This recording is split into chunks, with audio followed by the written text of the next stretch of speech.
یہ بھی ہمارا بڑا سوشل فنکشن ہے، بہت بڑا، اور اس میں فضول خرچیاں ہو رہی ہیں، حرام کی کمائی ہوئی کمائی جو ہے وہ پانی کی طرح بہائی جاتی ہے۔ ابھی مجھے ایک صاحب نے بتایا کہ ممبئی میں 2 شادیاں ہوئی ہیں مسلمانوں میں، ایک میں 1.5 کروڑ روپیہ خرچ ہوا، ایک میں 80 لاکھ خرچ ہوا۔ ہم نے وہاں اصلاحی تحریک شروع کی، ضیاء الحق صاحب نے بھی کوشش کی تھی، آرڈیننس پاس کیا تھا، لیکن یہ چیزیں قانون سے نہیں۔ آپ کہیں کہ کسی دعوت میں 50 سے زیادہ مہمان نہیں آئیں گے، وہ 100 آ گئے تو زیادہ زیادہ یہ ہوگا پولیس والوں کو رشوت کا کھاتا کھل گیا، جو یہ پیسے لے جائیے صاحب۔ کبھی کبھی وہ پکی پکائی جگہ لے جا کے اپنے تھانے میں بیٹھ کے کھاتے تھے، لیکن قانون سے نہیں بدلتا مزاج۔ ہم نے کیا طے کیا؟ دیکھو یہ ہے چٹان کی بنیاد۔ آپ کو بڑی اونچی بلڈنگ بنانی ہو تو دیکھنا پڑتا ہے چٹان نیچے بنیاد زمین کیسی ہے۔ تو بنیاد کیا ہے؟ آپ سادگی کرو، سادگی کرو، سادگی کرو، یہ واسطہ بے معنی ہے بالکل، اس لیے کہ غریب کی سادگی کچھ اور ہے، امیر کی سادگی کچھ اور ہے، سادگی کے ایک معنی تو نہیں ہے۔ لہذا کوئی جو ہے راک فاؤنڈیشن وہ تلاش کی جائے، وہ ہم نے کی تلاش۔ جو تقریب حضور سے صحابہ سے ثابت ہے ضرور کرو، ضرور کرو، ضرور کرو، عضوا علیہا بالنواجذ، اپنے دانتوں سے پکڑ لو اس کو۔ اور جو تقریب ثابت نہیں حضور سے اور صحابہ سے، یقیناً یہ کہیں باہر سے آئی ہے، یا تو ہمارا خاندانی پس منظر جو ہے، اکثر تو ہندوؤں سے مسلمان ہوئے، وہ سادات ہوں، صدیقی ہوں، فاروقی ہوں، عثمانی ہوں، وہی ہیں نا جو باہر سے آئے تھے، باقی تو اکثریت یہیں سے، وہ اپنا ہندوانہ پس منظر لے کر آئے۔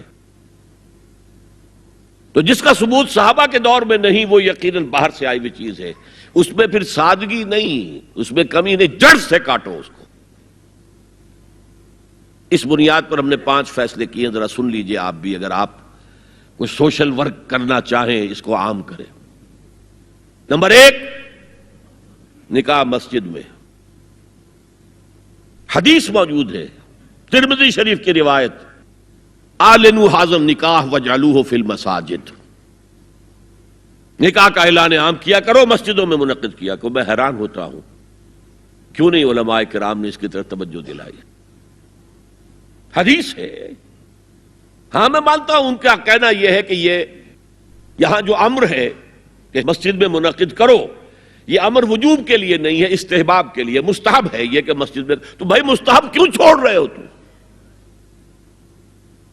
وہ اس لیے چھوڑنا پڑتا ہے، مولوی بیچارے کی حیثیت ہے ہی نہیں معاشرے میں کہ وہ کہے جناب یہاں آئیے میرے پاس، میں نہیں آؤں گا آپ کے گھر نکاح پڑھانے کے لیے۔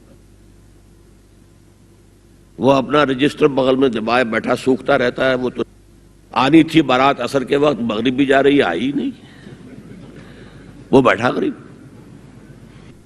پہلے 20-30 روپے ملتے تھے، اب 200 300 400 ملتے ہیں، اور کیا ہے۔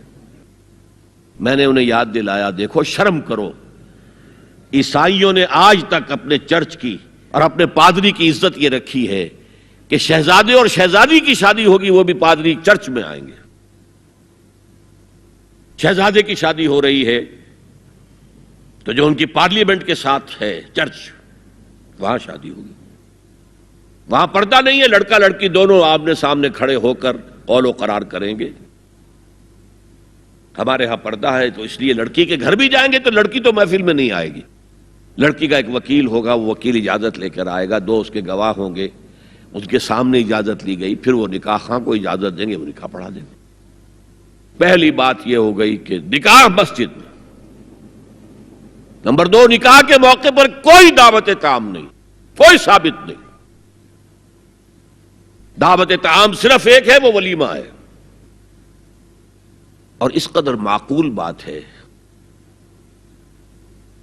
سب باپ اپنے سینوں پر ہاتھ رکھ کر سوچیں اور میری بات سنیں، کیا بیٹی کو گھر سے رخصت کرنے کا وقت جو ہے وہ خوشی کا وقت ہوتا ہے؟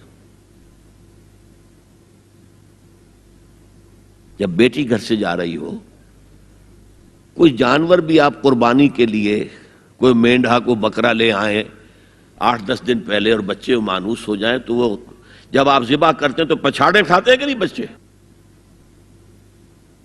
اور یہ لخت جگر ہے، نور چشم ہے، 18 20 22 برس گھر میں رہی ہے، وہ جا رہی ہے. خوشی نہیں ہے وہاں، صرف یہ ہوتا ہے اے سائی آف ریلیف کہ ایک ذمہ داری کا بوجھ تھا، اللہ نے آج پورا کرا دیا، اتروا دیا بوجھ. پھر بھی اندیشہ ہوتا ہے، پتہ نہیں مزاج ملے نہ ملے، نئے ماحول میں جا رہی ہے، وہاں جا کر ایڈجسٹ ہو یا نہ ہو، اندیشے پھر بھی ہوتے ہیں ذہن کے اندر. تو ان سے مرغ پلاؤ کھانا اور متنجن کھانا کوئی معقول بات نہیں ہے. معقول بات کیا ہے؟ لڑکا، اس کا گھر آباد ہوا ہے، وہ ولیمہ کرے، اس پر باقاعدہ احادیث اولبو ولو بشاتن، ولیمہ ضرور کرو چاہے ایک ہی بکری ہو تمہارے پاس، ذبح کرو، کاٹو، کھلاؤ گوشت اپنے دوستوں کو، احباب کو.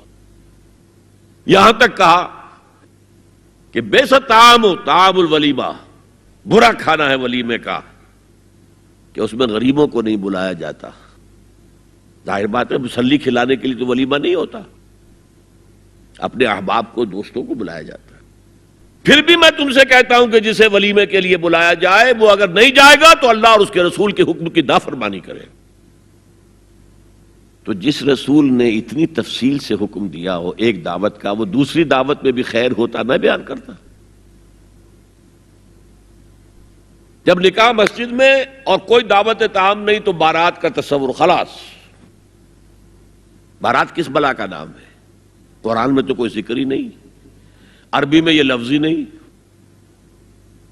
اجتماع طرفین مسجد میں ہوا، نکاح ہوا.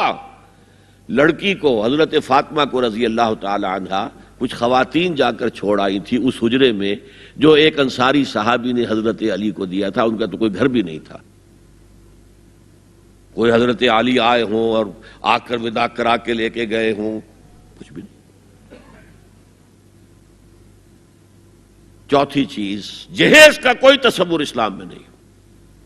خالص ہندوانہ رسم، خالص ہندوانہ رسم، خالص ہندوانہ رسم. ہندوؤں میں کیوں ہے؟ وہ اس لیے ہے، معقول بات ہے کہ لڑکی کا وراثت میں کوئی حصہ ہے ہی نہیں. وہ تو جب گھر سے نکل رہی ہے کچھ دے دلا کے رخصت کر دو، دان دہیج، یہ خیرات ہے. لڑکی کا حق کوئی نہیں ہے گھر پر. اسلام میں تو لڑکی وارث ہے. والد فوت ہوں گے، وراثت تقسیم ہوگی. والدہ فوت ہوں گی، کوئی ان کی ہے ملکیت، وہ تقسیم ہوگی. شادی کے موقع پر کوئی جہیز اسلام میں نہیں، قطعاً نہیں. غلطی سے حضرت فاطمہ کے جہیز کو جہیز کہہ دیا گیا. وہ جہیز کیا تھا؟ ایک پیسہ بھی حضور کے اپنی جیب سے نہیں تھا. اس شادی میں خاص بات کیا تھی کہ دولہا کے ولی بھی حضور ہی ہے. اور کون ہے؟ علی کا کون تھا مدینے میں؟ اور دلہن کے والد بھی حضور ہیں. اب حضور پوچھتے ہیں حضرت علی سے، تمہارے پاس مہر دینے کے لیے کچھ ہے؟ عرض کیا میرے پاس تو کچھ نہیں.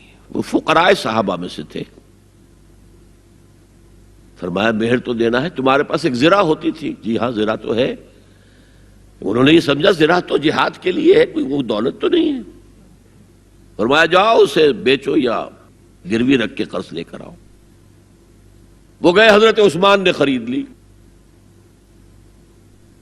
اور کچھ دنوں کے بعد واپس کر دی ہدیتاً. یہ زرہ میں ہدیہ آپ کو کر رہا ہوں. اس وقت اگر کہتے چھوڑو علی، کہاں تو لو میں پیسے دے دیتا ہوں تمہیں، تو ان کی طبیعت پر بار ہوتا.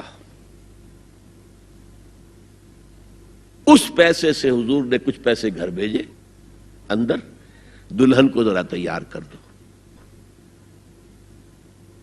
اور کچھ پیسوں سے وہ ایک گدا جس میں کھجور کی کھال بھری ہوئی تھی اور 2 تکیے جس میں کھجور کی کھال بھری ہوئی تھی.